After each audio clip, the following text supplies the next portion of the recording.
Welcome to This Organized Life. If you're a mom, wife, or coffee lover seeking advice on how to reduce clutter and reclaim time, look no further than your host, Lori Palau, founder of Simply Be Organized and author of Hot Mess, a practical guide to getting organized. For a lot of people, clutter is their dirty little secret, but it doesn't have to be. Each week, we will share practical tips, chat with experts, and provide strategies on how to keep you organized. I hope that by sharing our stories, you feel a little less alone and more empowered to tackle the areas that are holding you back. So let's get started.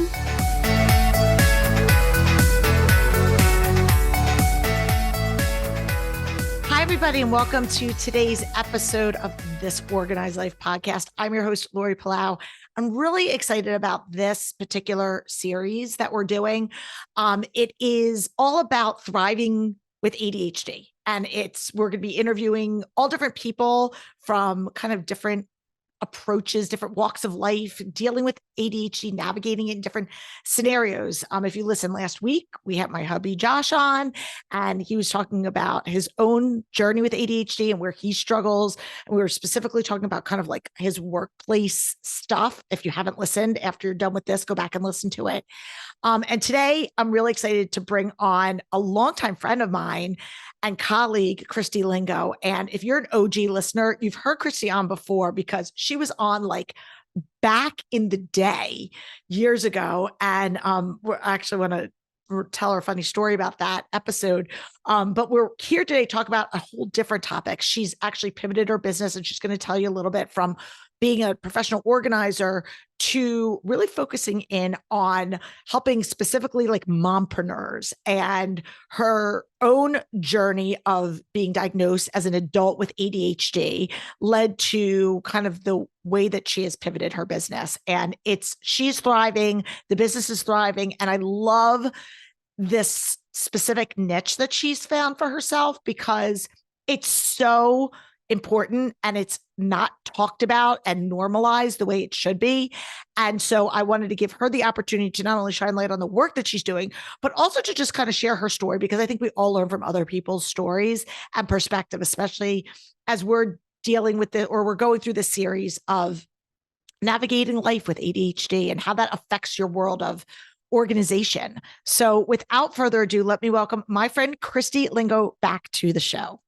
Thank you. That was such a lovely introduction. I appreciate that. I love this series because I know some people feel like ADHD just like came out of nowhere and we're talking about it so much, but I really feel like the reason we are is that in the last like 10 or 15 years, there's been so much new research that's come out about neuroscience and about neurodiversity.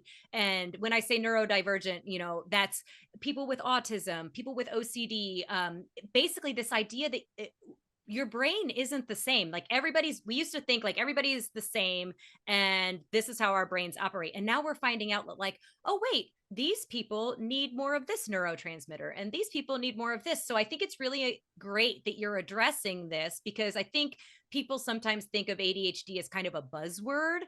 Totally. But honestly, it's the education, it's the research that has brought us to this point where now we understand it so much more. And all of these things that we thought were just bad kids before, or people that weren't paying attention, or women who had anxiety, we're now finding out like, oh, that's all ADHD, because their dopamine is low and their brain, their executive function isn't working right. And so I love that you're doing this series. Yeah, thank you. I appreciate it. And it's funny, not funny, but I had Josh on last week. So I had Josh on last week and I use the word neurodivergent, and he's like, what's that? Because he doesn't know. And he goes, wait. And I explained to him what it was. And he goes, oh, you mean it's not like when my mom just said I had ants in my pants and used to hold me down? And I'm like, yes. And I think there's so much relevance to this. And I think, again, a lot of adult diagnoses are happening now because back when like we were like when I was kids, I mean, I'm a little bit older than you, but like back in the 70s, 80s, when like people weren't testing for that. So now we've got a generation of kids who are neurodivergent. And all of a sudden the parents are going, similar to me when I was growing, maybe I should go and, get evaluated, or maybe I should look into it. And so now there is, again, a context, a language to what was, like you said, diagnosed as boys will be boys, or you just are not paying attention, or whatever it is. You need to try harder. Exactly. Like, so it just makes my skin crawl to think of like the kinds of things that were said to kids in my class. Sure. That maybe, looking back now, they were like, oh, they probably had ADHD. But we just didn't know. I mean, really, it's about 1994 where the diagnosis of ADD, as it used to be known, was really started to be used. So, I mean, we're talking, I was in high school in 94. Like, it's not that long ago. It was 30 years ago, but it's not that long ago. Yeah, no, absolutely. So before we kind of get into the nuts and bolts, give everybody who is not familiar with you an overview. Give them a backstory, a little bit about who you are, in addition to the ADHD Mompreneur. Yeah. So I'm a mom of two boys. I live in Columbus, Ohio.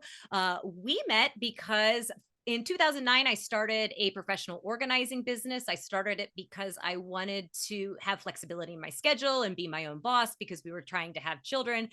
Fast forward about 10 years, when that was getting a little old for me. I mean, I so vividly remember when we were having a conversation and I said, I think I'm going to dump the organizing business and switch to coaching. And you were like, are you sure? And now looking back, now that I know I have ADHD, it's like, oh yeah, that totally tracks for somebody with ADHD. They're like, yeah, I have a successful business. I'm going to trash it and go do something completely different. Like, that's so ADHD. Well, you're also an Enneagram 7. Well, yeah. So there's Enneagram that 7. So that's on top of it. So you're always, no, I'm a Gemini, so I'm always like looking for something to, I mean, like it's all there. It all tracks. So anyways, so I started a coaching business in 2019 for the specific, working with moms that run businesses.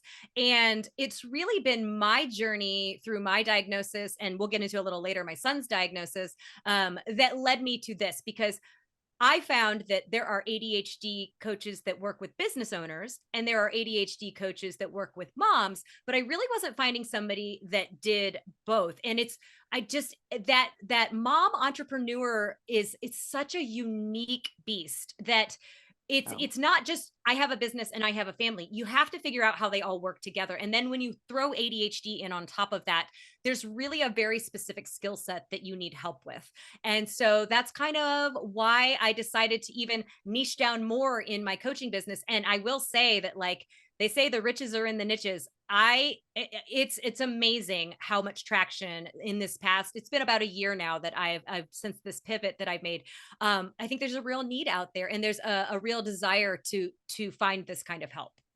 I love it. And I really want to just piggyback on one thing in particular that you said. And again, I'm going to overgeneralize. So like, don't hate me for if I say something that gets taken the wrong way. But when you work outside the home and you work for corporate America and you have an actual paycheck, you have your own, that's got its own unique set of stressors, right? You have accountability to a boss and all these other things that if your kid gets sick, like being an entrepreneur gives you ultimate flexibility in that if your kid has is sick, or a doctor's appointment, or you want to go to their game, you have the ability to flex your schedule to a certain degree without having to check in with anybody, without having to ask permission or time off. And that's a beautiful thing. And I think a lot of women in particular start their businesses for that very reason, to give them that flexibility. I mean, you said that. And I know for me, that was a huge driver in my business.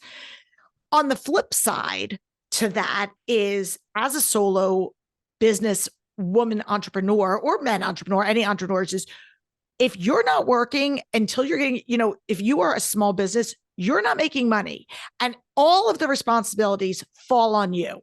And so as a business owner, whether you are, whether you have ADHD or not, your wheels are always turning, because it's your business, baby.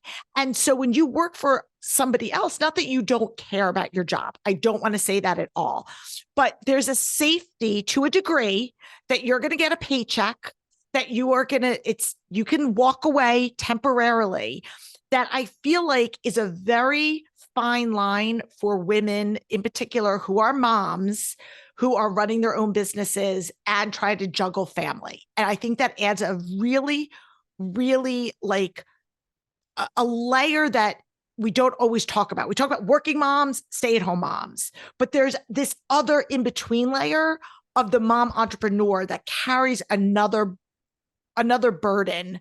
I shouldn't say burden. That's not the right word. It's not a burden. But another responsibility on our shoulders. Because if we're working from home, we're always at the office. And so like, you know what I'm saying? Like it's really hard to shut off. I have developed, I typically shut off at about 5:00, and now I turn my computer off. I don't go in there anymore. I try to like really set that boundary, which is one thing that I talk about with my clients a ton. Cause us ADHDers have trouble with boundaries, both our own and other people's.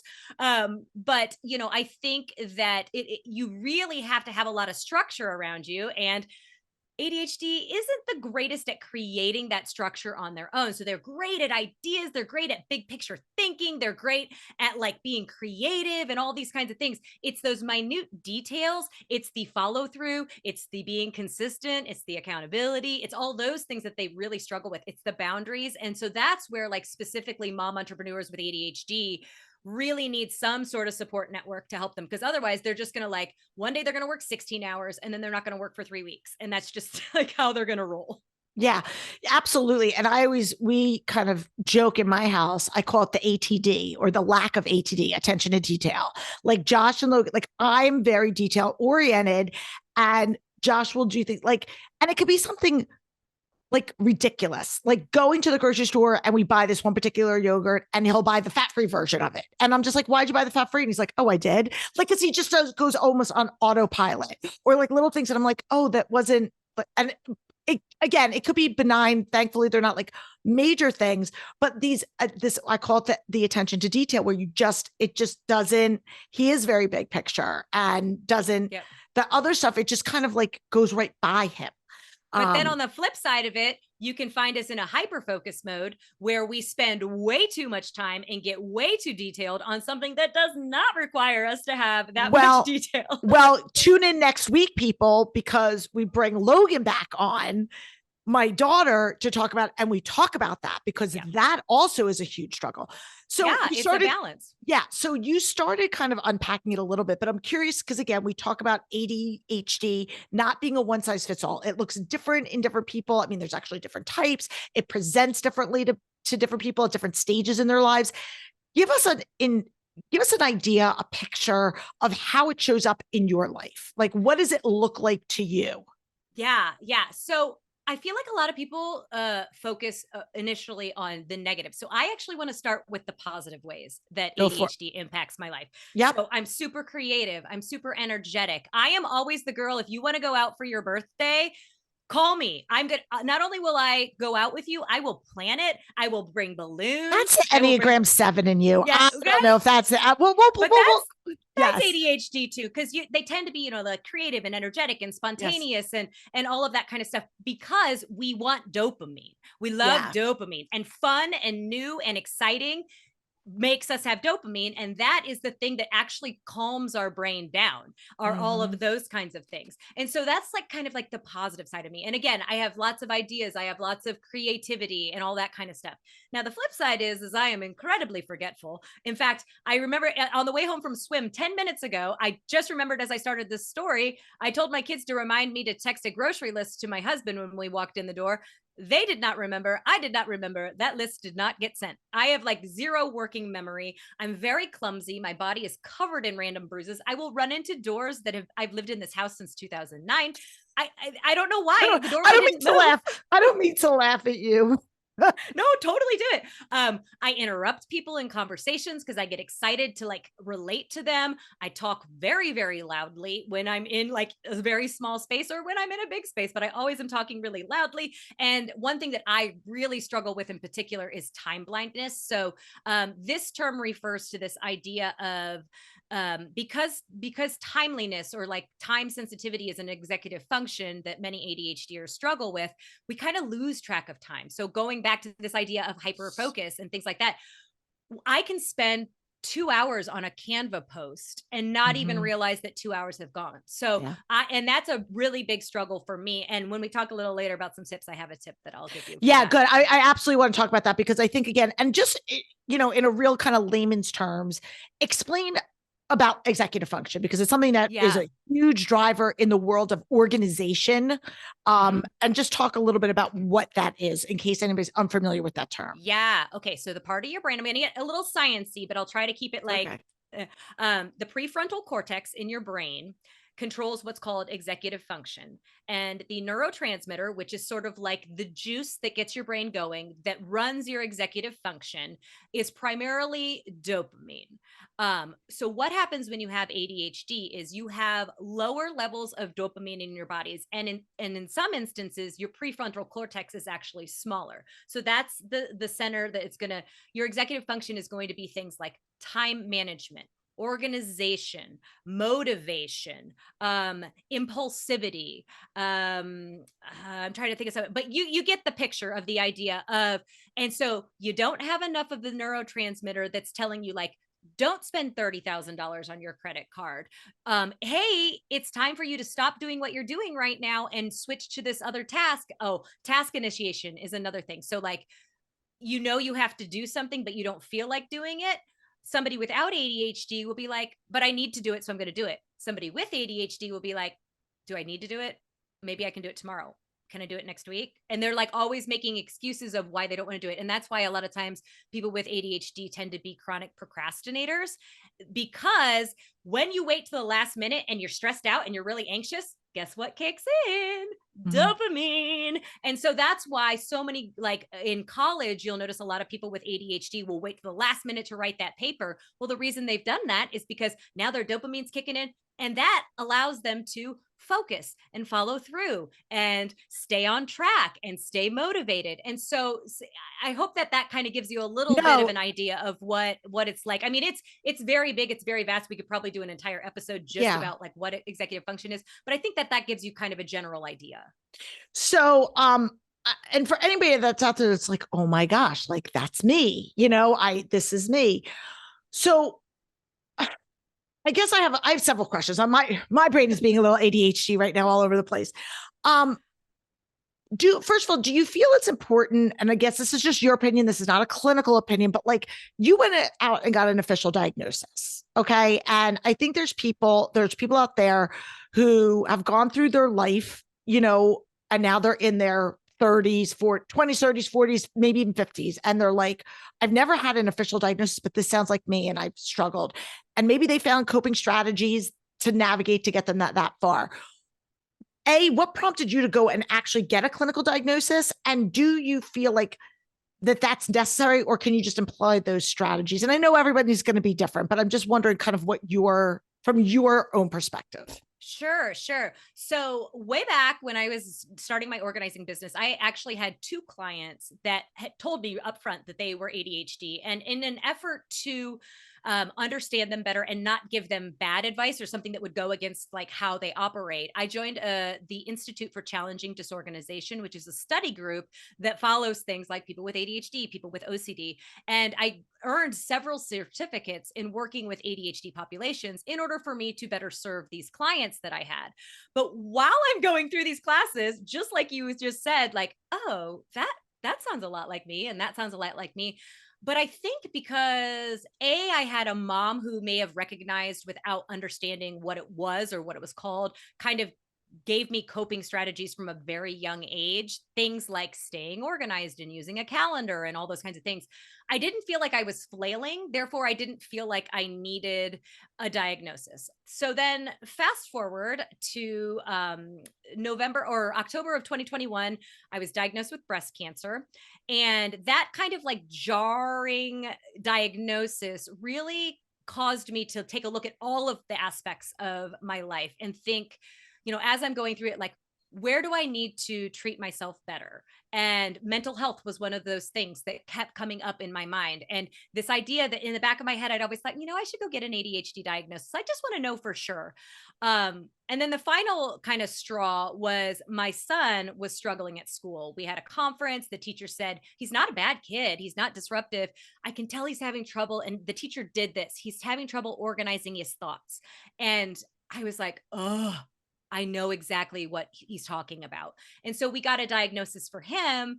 And when it came back positive, I was like, okay, well, it's typically genetic. At least one of the parents typically will have ADHD when a child has ADHD. Let's go get one for myself. So I was 45, and part of it was I just wanted to know for sure. I had plenty of coping strategies, but the other part of it was I felt like the coping strategies just weren't enough anymore. Mhm. And so I wanted to know if I was a good candidate for medication.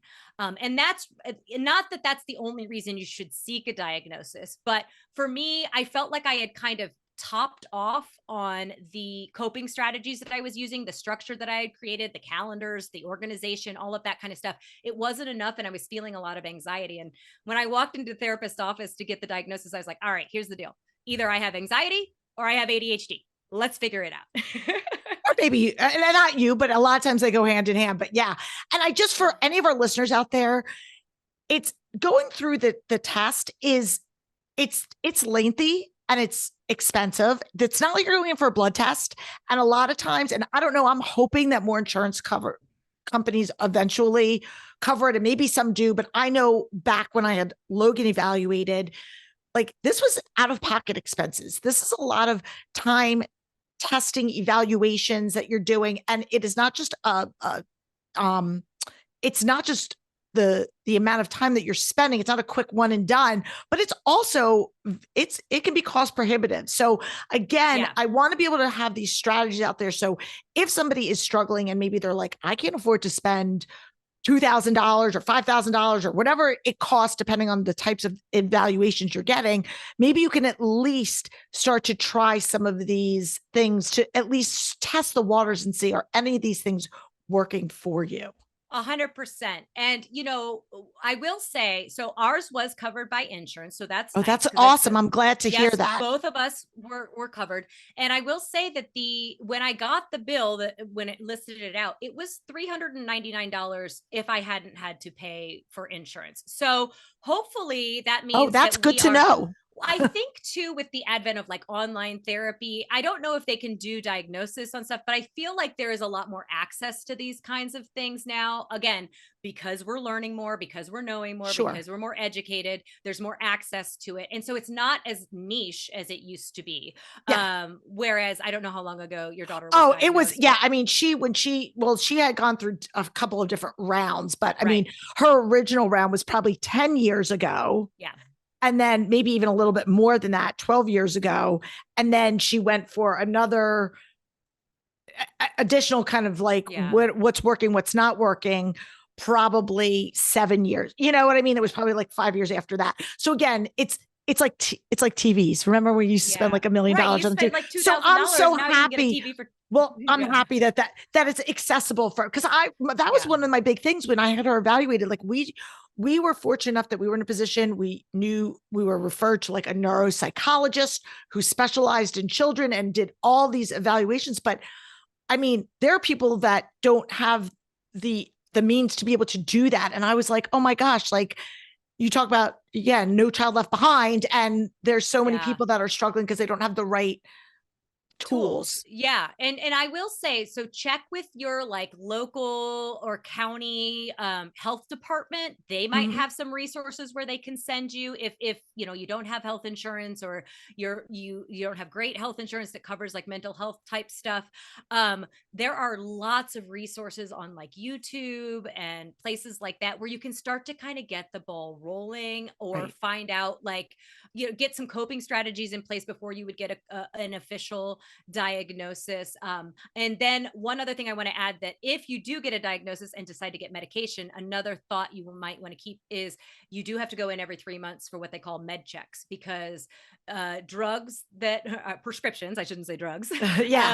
ADHD medications are controlled substances. So every 3 months you have to go back to a medical doctor and have them evaluate you, make sure that you're doing okay. And then they'll write you another 3 scripts, and then you'll go back in another 3 months. So just to layer on top of what you were saying, as far as the evaluation, that's like not the end. Right. Exactly. Let's talk a little bit about strategies.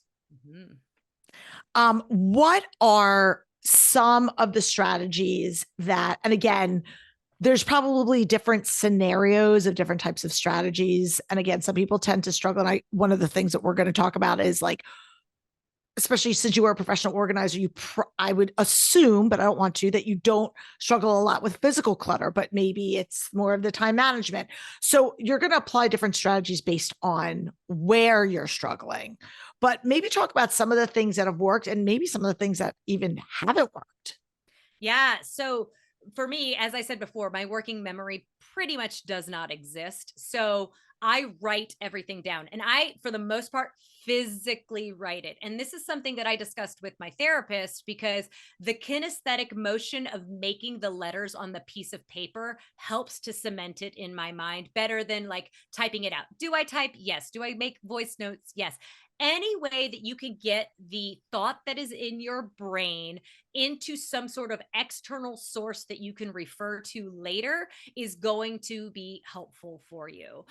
So that is like my number one thing. And I actually carry a little spiral bound notebook with me, like everywhere I go. And that is literally like, I hear a podcast I want to listen to, or a TV show I want to watch, a book I want to read. I write it down in that notebook. I think of, oh, next week is my sister's birthday. I write that down in the notebook. And then I use that as a collection to make my to-do lists, put things on my calendar, add to my Netflix queue, whatever I'm doing. But it's like an external brain. So if you can make yourself an external brain somehow, that is going to be so, so helpful for you.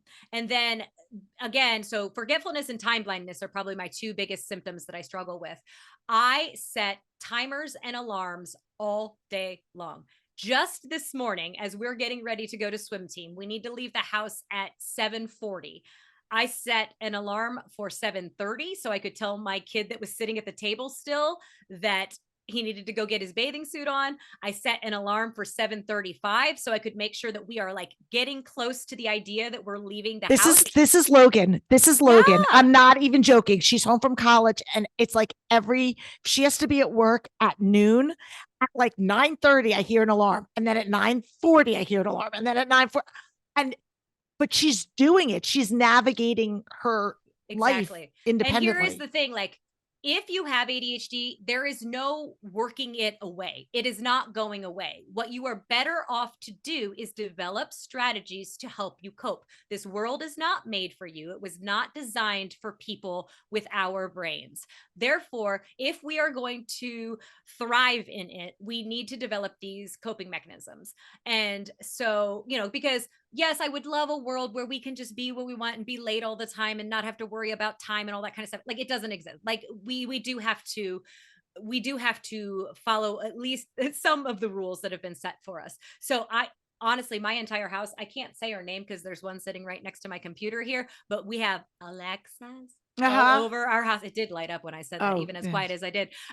Or Google Home, or any of those little digital personal assistants. They're literally all over my house. So anytime I need to add something to my to-do list, anytime I need to set a timer, I need to set an alarm, I need to set a reminder, I need to find my phone. That's my favorite thing that I can do right now is you can say, hey, you find my phone, and my phone will ring. Because I set it down and I can't find it. Now I need to put something on my keys so I can do the same thing with my keys. Yeah, you need one of those like tags. Yes, that's exactly what I need. But anyways, so those are two of the things that I feel like those are my biggest issues and the most like easily adaptable strategies that I would give to people. Again, there's so much. Everybody is just a little bit different. It varies male, female. Some people are hyperactive. Some people are inattentive. Thank you. I was like, my brain, I forgot. And then I actually have the combined type, which is when you're both, you get the best of all the worlds. You're inattentive and you're hyperactive. That's Logs. Logs is that too. Can I ask you a question? Because I love this and I'm taking notes. So I love the whole brain dump thing. And I've heard a lot of other people walk around with like a spiral notebook. And I think it's great, right? To get those thoughts out of your brain and on paper. My question always comes back to the ease of retrieval. So I love that you're writing these things down of like, oh, I want to listen to that podcast. Oh, I have to pick up a birthday card for my sister, or all those things. My question is the execution of those things. Once they're out, do you have a system for making sure that they get completed? Yeah. So as part of my morning routine, I have made it that I review everything in that book, and then I'll rewrite it. Like it's just part of what I do Okay. literally like every day. Usually, sometimes not on the weekends, but during the work week or during the weekdays, I go to that. It's part of my morning routine. After I do everything else that I do, I sit down with that notebook. I look at everything that I've written in the previous day or days, and then I rewrite the list. Or if it's something that I need to like I need to put a reminder on my calendar, or I need to do something like this, I just go ahead and do it. And so I have created a habit of going back to that. So it's Okay. not like it just goes into the notebook and it dies, but that is where a lot of people are like, well, I have ADHD, so I can't have habits, or I can't have routines, or I can't have structure. No, no, no. You just need work a little harder at it. And I hate that. I hate that I just said that you need to work a little harder at it, because that's not what I mean. You can do it. You can do these things. We just have to put a little bit different effort into being consistent. And maybe I have to set a reminder that dings at 7:45 that says, hey, have you gone through your notebook yet today? Those are the kinds of things that you do until it becomes more part of your routine and part of your daily structure. So for me, that's what works. And I do love like rewriting everything every day, because eventually, like something I might have put on there that I wanted to do that I don't do and I don't do, and I put it on day after day. Eventually I'm like, I don't really want to do that anymore. And so then it leaves. And so then I Right. just, it's fine. It's gone. All right, it's gone. But yeah, that's how I personally retrieve that information. I love it. Okay, I'm just looking at my notes that we talked, because I mean Mhm. we've talked about a lot, and I mean, again, I could talk about so much more. What some of the things that you work with moms? Let me take that again, because I just tongue tied that. So specifically, as you're working with mompreneurs, I know that you created this free download checklist called 11 essential checklists for ADHD mompreneurs. So can you just talk a little bit about that? Because I think it's really intriguing, and a lot of people, and I'm going to go on a limb and saying, even if you don't have an official ADHD diagnosis, I am sure there's tips for everybody on there. 100%. So it's essentially, if you own a business, you've heard probably the term SOP, standard operating procedure, right? Mm-hmm. This is the order of events, the way that it's supposed to happen. You start a new job, they're like, this is how you do things, A, B, C, D, E. Mm-hmm. Going back to that idea of external memory and follow through, us ADHDers like to skip steps. We start a task and then we forget where we are. And so then we come back to it and we can't remember what step we were on. And sometimes we are so overwhelmed by all of the different things that need to happen in order to complete a task that we just don't do anything at all. So that is where a checklist comes in and can be so beneficial to somebody with ADHD, and really honestly for anybody that it is going through a process and wants to make sure that they don't make a mistake, or they don't skip a step, or they can remember where they stopped. And so what these are specifically related to business tasks. So it's things like posting on social media, which you think, oh, it's like, oh, I'm just going to post on social media. But yes, you need to create the graphic. You need to write the caption. You need to research the hashtags. You need to figure out when you're going to post it, what platform. There's like all these little steps. Yes, there. And If you don't anyone's think watching me on YouTube, I want to just like, oh, this is why I have Kimberly, because I right. can't stand those parts of the business.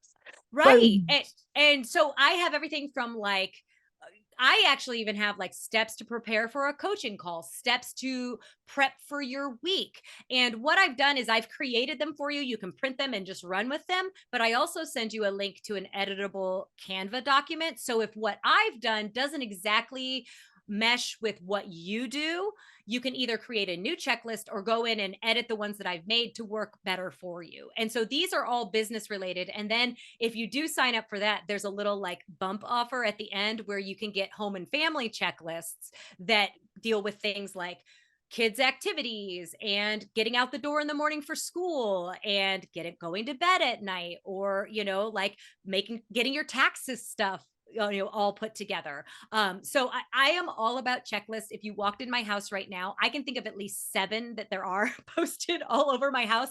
Right by the door, we have a soccer one, we have an out the door for school one, we have a swim one, and we just run down that checklist to make sure we don't forget things, because no matter how often you have done something, whether it's for your business or your family, there is going to be a day when your dopamine is low, even for those neurotypicals out there, and you're going to forget a step or you're going to forget something important. And so the idea is with these checklists is it's just going to help you to eliminate or reduce the amount of times that you are making mistakes, that you're skipping steps, that you lose track of where you are, and just really help you to follow through a little easier.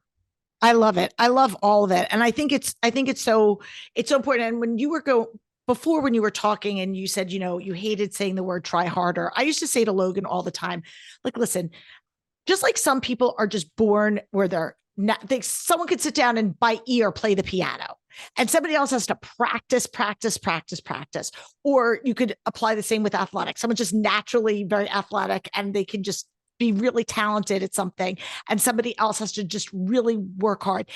It's life's not fair. We're all wired differently. Some people can eat whatever they want and not gain a pound, and other people have to wait. Like life just isn't fair. And I think if you can say again, not use as an excuse of, well, this is how I am, so be it, and wave that white flag and either feel like I can never get better or I'm destined for X, Y, and Z, but say, okay, I know that I may have these, whether it's struggles, whether it's challenges, whether they're superpowers, whatever they are, I need to figure out a way to navigate it so that, like you said, I can function in life. I can do these things and I can do them without feeling overwhelmed. Because what I see is, and especially with younger kids as growing up, and again, I don't know if I don't want to gender stereotype, but I know I see a lot of like frustration, especially with my clients who are women or moms, and they just feel like they're failing. They feel like they're failing at life or at motherhood or at being a homemaker. I'm going back to 1955. You know what I mean?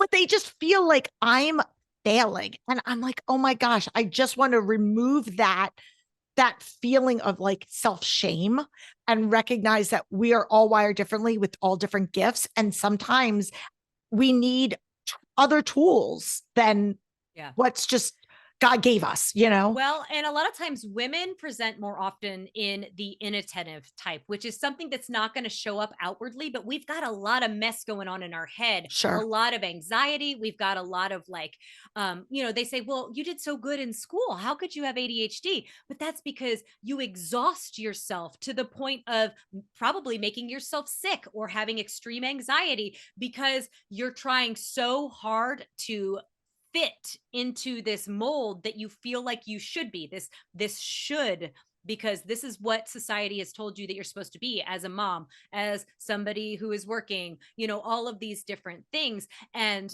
I think it's really interesting that the second highest group of people diagnosed with ADHD, this is not official, this comes from my doctor, so I don't know where she got it from, but she told me that the second highest group of people behind like 10-year-old boys that's diagnosed with ADHD are women in their 40s. And they're suspecting that you have so much structure that is provided for you for so long that the combination of losing that structure because either like you've become a mom and you've gotten out of the workplace, or you have a reduced workload, and then couple that with hormone changes and all this kind of stuff, is like you get to 40 and you're like, what is going on in my life? Like I cannot handle things. And that is exactly what happened to me, is this idea of like, I all the things that worked for me for so long aren't working for me anymore. And then it's like I got the diagnosis and I started the medication and I was like, man, why did I allow this to go on as long as it did? Because I didn't realize how much masking was going on. I didn't realize how I was pushing myself to breaking points so often that was unnecessary, or I was trying to fit this mold and it was taking so much energy from me, and I didn't need to be doing that. There was a better way. And so I will encourage, if you have the means, if you have the resources, and you feel like you might have ADHD, talk to your doctor about it. Maybe they can help you find someone to get an evaluation. It really is eye-opening, and don't be afraid of the label. I love it. I love it. I think that's a perfect place. As much as I want to keep talking, I think it's a perfect place for us to segue and just tell our listeners where they can find you. Obviously, we're going to link to everything, Christy, in our show notes, so you don't have to worry about that. But just tell everybody listening where they can get your checklists, where they can connect up with you on social, all of the things they want to work with. Yeah. So the checklist, you can go to bit.ly/checklists for ADHD Mompreneurs. And that's checklists plural with an S. And then on all the socials, I'm at the ADHD Mompreneur, and my website is the ADHD Mompreneur. Perfect. Really quick and easy. Perfect. I love it. All right. We're going to take a quick break for our hot mess minute, and then we'll be right back to do our wrap up questions with Christy. So sit tight. All right, Christy, this has been so much fun. I love chatting with you because you're just one of those authentic, real people who I just love, and you're so relatable, and you really are somebody who leads by example. And I just love everything about what you're doing.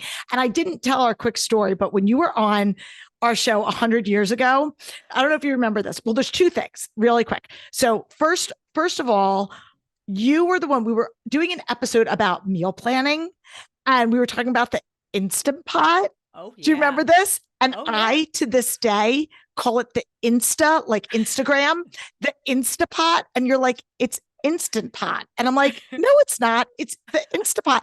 And I cannot not say Instapot, but every time, I kid you not, every time I bring it out, I think of you because I think of that conversation. So that was the first thing. And then the second thing is because of you, and I literally credit you this, I learned how to cook in parts. Do you remember this conversation? I don't. Okay. So it was in the same episode. I'll link to the episode. It's like literally back from the archives. We were talking about like meal planning for the week, and you were saying how you cooked in parts as opposed to making like one big meal. You'll like, I'll make chicken over here and I'll make rice over here and I'll do grilled vegetables over here, as opposed to saying, okay, tonight we're having X, Y, and Z. You cooked in parts so that you could mix and match throughout the whole week. Mm-hmm. Now that sounds like a no-brainer, duh, but for whatever reason, that was a light bulb moment and went for me. And when Josh turned vegan, which was like going on like this was like 3 years ago, I was like, oh, we were at this transition because I had kids going off to college.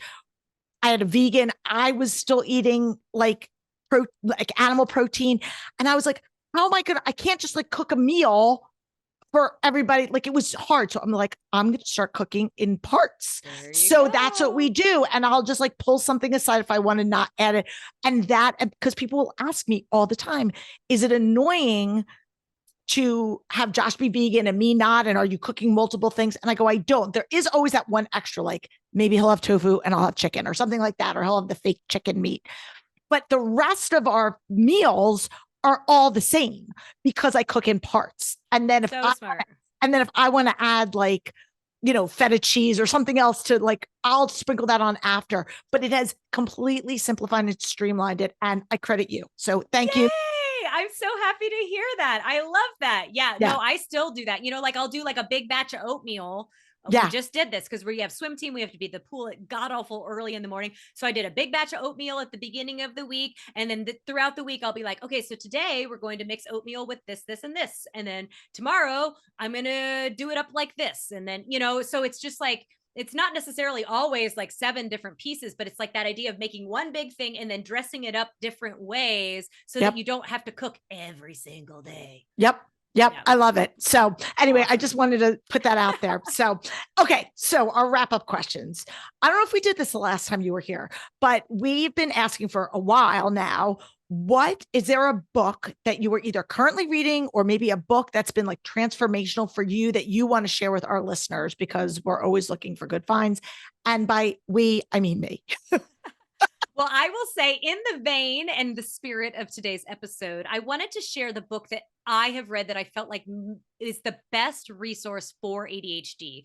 And that is Driven to Distraction by Doctors Ed Hollowell and John Rady. So both of these men they have been at the forefront of ADHD research since the 90s. And here's the big part, they are both diagnosed with ADHD. So everything they write is written with that in mind. They keep it very concise. They keep it very easy to understand. But I feel like if you are that person who listens to this episode and you're like, well, it kind of sounds like me, or it kind of sounds like my son, or it sounds like my partner or whatever, read this book, because A, you're going to get some coping strategies, and B, you're going to get a really good, solid understanding of what ADHD is and how it presents, so that if you want to go forward and do more, you can. If not, you can just kind of take some strategies from the book and go like that. And like, you can get it at the library, you can get it on Amazon. It's super easy to find. But I feel like as a manual to understand ADHD, it is the gold standard. I love it.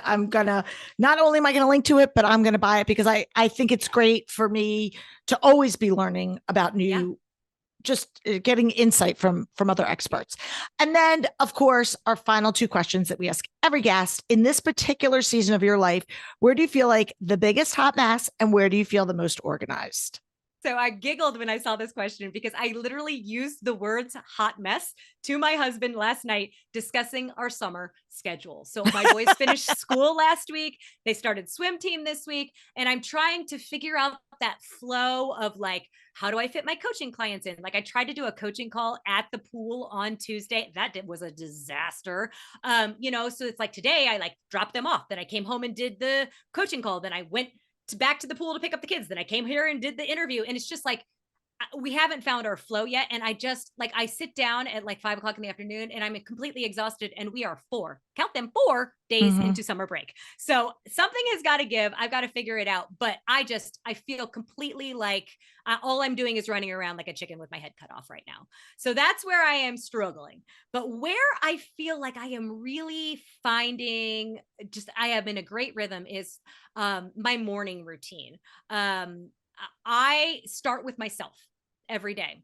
So I wake up, I exercise, I meditate, I have a gratitude practice, I do French on Duolingo, I read the Daily Stoic, and then my friend Amy Landino wrote a book called 365 Days of Good Morning, Good Life. So I read like the little daily passage in that, and then I move on with my day. But it really just sets my whole day up for success. And I feel like, especially with ADHD, we have a tendency to just be going a million miles an hour and in 75 different directions all the time. And what this does is it just starts my day from a very centered place. I love it. I love it, because I'm a big morning practice person too. I don't damn as much as you do into your morning. I like it takes about an hour and a half. Is it really? Gosh, I was going to ask you how long that takes. What time do you wake up? Yeah. So during the school year, I was waking up at 5. Okay. And then so after Monday and feeling like I didn't have enough time for everything, I actually have woken up at 4:30 the last 3 days. Wow, that makes my heart flutter. But I'm a morning person. I know not everybody is a morning person. I love being up in the morning. I love being up way before my kids. I like the quiet in the morning. But and yes, of course, are there days that I don't do every single one of those things? Sure. Yes. But I'm about 75%. All of them feel like they are very important. That's great. And it probably, when you can come and you get centered and you get calm, then that sets the tone for the rest of the day, as opposed to 100%. Hitting snooze a million times and then flying out of bed and you're already feeling like you're behind the 8 ball. So I agree. Christy, thank you so much. I love this episode. I hope if you guys are listening out there and you find value out of this, please share this with your friend, share with your network, hit the share button wherever you are listening or watching. We're everywhere: YouTube, Spotify, Apple Podcasts, wherever you get podcasts. All the things that Christy talked about are in our show notes on our podcast page. So please connect up with her, check out all of her offerings there. And if you're new to our show, welcome. Make sure that you click that subscribe and follow button wherever you're listening. This is a great series. It's so needed. I can't wait for you guys to hear the rest of them. So please make sure to check it out. And again, like I said, the more people that we can help serve and feel good about themselves, then we're doing our work. So until next week, I'm Lori Palau. Peace out. Thanks for tuning in. If you like this episode, please spread the love and share it with your friends. And And if this is your first time joining us, make sure to click the subscribe button wherever you are listening so you never miss an episode. And while you're there, please leave us a review so other people know that our show is worth the listen. You can also find us on YouTube and Instagram at This Organized Life Podcast. And if you'd like to connect with us, you can head on over to our website at simply the letter B like boy organized.com, which is filled with tons of resources, including free downloads, checklists, links to our amazing organizing partners, and all of our digital offerings. I'll see you next week for another episode of This Organized Life.